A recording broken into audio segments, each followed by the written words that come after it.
In this guide, I will be showing you guys how to use call screening to identify who's calling before you decide to answer. Let's get started. First, launch your settings.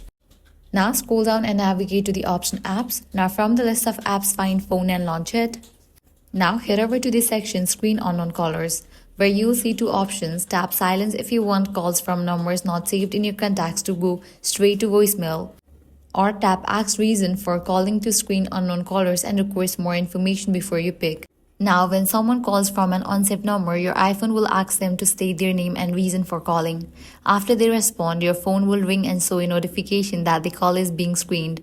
Tap View to see a live transcript of what the caller is saying in real time. The caller will be asked to stay online after providing their information. You can also tap the Type to Reply field and send a typed response, or choose one of the suggested quick messages, such as Send more information. And at any point, if you are ready to take the call, simply slide to answer.